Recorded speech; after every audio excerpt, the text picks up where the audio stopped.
Halo dan selamat datang kembali. Pernah nggak sih Anda ngerasa tim produk itu kayaknya sibuk terus ya, rilis fitur baru, update ini itu, tapi kok dampaknya ke bisnis atau ke pelanggan rasanya agak kurang greget gitu? Sering kejadian itu ya. Kelihatannya produktif, tapi nggak jelas arahnya. Nah, pas banget. Hari ini kita mau coba gali lebih dalam nih sebuah ide kunci dari buku Empowered, spesifiknya di bab 67 soal tujuan tim produk. Hah, empowered. Buku bagus itu. Iya kan? Misi kita hari ini simpel aja. Bongkar gimana sih tim produk kelas dunia itu bisa geser fokus Dari yang tadinya cuman ngejar checklist fitur di roadmap, atau rencana rilis produk ya istilahnya. betul, Jadi fokusnya ke hasil nyata dan ini bukan cuma geser dikit loh. Ini pergeseran yang fundamental gitu. setuju. Ini mengubah cara kerja tim banget. Konsep utamanya itu kan tentang tujuan tim produk ya. Dan sering banget nih implementasinya pakai kerangka OKR, Objective sama Key Results. Bener, OKR. Nah, objektif atau tujuannya itu, kalau dari sumber kita, itu masalah spesifik. Entah masalah pelanggan atau masalah bisnis yang perlu dipecahin. Dan harus nyambung sama strategi produknya. Harus align ya. Iya. Nah, tapi bagian krusialnya menurut saya ada di key results-nya. Ini kan metriknya ya. Ukuran kuantitatif buat ngukur kita udah sejauh mana nih mecahin masalah itu. Tepat sekali. Ini yang bikin beda. Kenapa penting?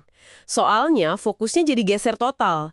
Dari yang tadinya cuma mikirin output, ya sekedar apa yang kita bangun, jadi ke outcome. Hasil nyata apa sih yang kita capai? Beda banget kan? Beda banget. Dan yang menarik lagi nih, kalau kita lihat di Empowered, ada pembagian tanggung jawab yang cerdas menurut saya. Oh ya, gimana tuh pembagiannya? Jadi, kepemimpinan produk, ya katakanlah product manager atau head of product, biasanya mereka yang nentuin objektif strategisnya. Oke, jadi masalah besarnya dari mereka ya. Ya, masalah mana yang paling penting buat diselesain sekarang? Lihat konteks bisnisnya, gitu. Tapi, nah ini kuncinya, buat benar-benar memberdayakan tim, timnya sendiri yang seharusnya ngerumusin key results-nya. Mereka lah yang paling paham di lapangan, cara terbaik ngukur suksesnya mecahin masalah itu gimana. Wah, menarik itu. Jadi bukan top down semua ya untuk ukurannya. Bukan, justru ini yang bikin rasa kepemilikannya kuat banget. Mereka jadi ngerasa, ini tujuan kita, ini cara kita ngukurnya. Ini nyambung banget sama prinsip inti yang sering diulang di buku itu ya.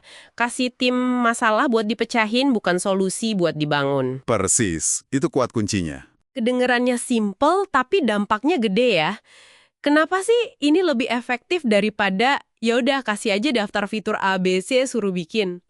Karena gini, kalau tim cuma jadi tukang jahit fitur yang didesain orang lain, terus fiturnya katakanlah gagal di pasar, Nggak ngasih hasil yang diharapkan. iya, akuntabilitasnya jadi abu-abu kan. Siapa yang salah? Tim bilang, ya saya cuma ngerjain spek. Pimpinan bilang, kok nggak jalan fiturnya? Repot. Bener juga ya. Terus kalau dikasih masalah gimana? Nah, kalau tim dikasih masalah, misalnya, turunkan churn rate sebesar X%.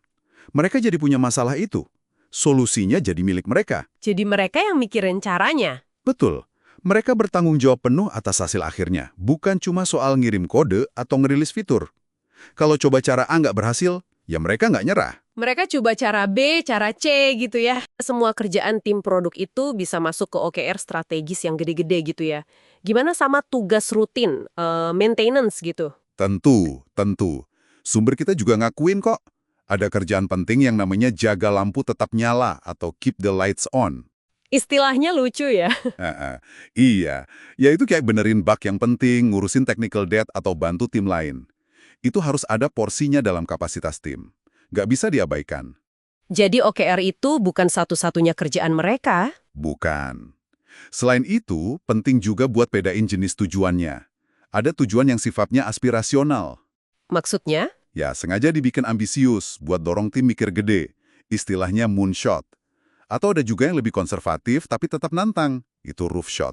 Oh, oke. Jadi ada level ambisinya. Betul. Tapi di sisi lain ada juga yang namanya komitmen berintegritas tinggi. Nah ini beda. Ini bukan aspirasi, ini janji. Janji gimana tuh? Sesuatu yang harus selesai tanggal segitu. Gak bisa nggak? Karena ada dependensi kritis mungkin dari klien, dari partner, atau tim internal lain. Wah, ini krusial nih bedainnya. Banget. Biar perencanaannya realistis dan nggak ngerusak kepercayaan. Lalu, gimana kerangka tujuan ini bisa bantu kolaborasi antar tim? Kadang kan satu tujuan butuh beberapa tim kerja bareng ya. Bisa banget. Empower juga kasih contoh bagus soal ini. Misalnya, beberapa tim bisa aja punya objektif yang sama. Oh ya, contohnya? Bayangin aja tim experience yang fokus ke UI UX gitu ya, sama tim platform yang nyediain infrastruktur atau API-nya. Mereka bisa kerja bareng. Untuk satu tujuan bisnis. Iya, diukur pakai key results yang sama buat mencapai satu hasil bisnis yang gede, atau bisa juga untuk masalah yang kompleks banget, misalnya tadi nurunin churn pelanggan. Itu kan susah ya biasanya. Susah. Nah, beberapa tim bisa ditugasin buat nyerang masalah yang sama itu dari sudut pandang beda-beda. Tim A fokus di onboarding, tim B di fitur retensi, tim C di pricing misalnya. Jadi kayak keroyokan gitu ya, tapi terstruktur. Iya, pakai keahlian masing-masing buat ningkatin peluang sukses bareng-bareng. Oke. Ini semua sangat masuk akal sih penjelasannya. Jadi buat pendengar kita nih, entah yang mimpin tim atau jadi anggota tim atau mungkin sering kerja bareng tim produk, apa artinya semua ini buat mereka? Artinya gini, kalau Anda kerja sama tim produk yang benar-benar diberdayakan kayak yang kita bahas ini, ya jangan kaget kalau mereka nggak langsung iya aja pas Anda minta fitur spesifik. WK bakal nanya balik gitu. Kemungkinan besar iya. Mereka mungkin bakal gali lebih dalam. Masalah apa sih yang sebenarnya mau kita selesaikan? Atau nanti ngukurnya gimana nih kalau kita bikin ini berhasil? Fokusnya ke kenapanya dulu ya. Betul. Fokus mereka itu ke pemahaman masalah intinya dan metrik hasil atau key results yang mau dikejar. Karena mereka diukur dan termotivasi dari dampak nyata yang mereka hasilkan. Bukan cuma soal sibuk ngerjain banyak fitur. Jadi kesimpulan utama dari obrolan kita soal bab 67 Empowered ini, tim produk yang hebat itu bukan karena daftar fiturnya panjang ya, Bukan sama sekali. tapi karena mereka fokus banget kayak laser gitu buat mecahin masalah bisnis atau pelanggan yang paling penting. Itu objektifnya. Yap, Dan kemajuannya itu diukur secara transparan pakai hasil nyata, yaitu key results. Ini jadi fondasi buat kepemilikan, inovasi, sama akuntabilitas ke hasil akhir ya. tepat sekali. Itu intinya. Kepemilikan, inovasi, akuntabilitas hasil. Oke. Nah, sebagai penutup nih, mungkin bahan renungan buat Anda pendengar. Coba deh pikirin sejenak. Kerjaan Anda sekarang itu diukurnya gimana? Atau kalau Anda interaksi sama tim lain, gimana Anda ngukur sukses mereka?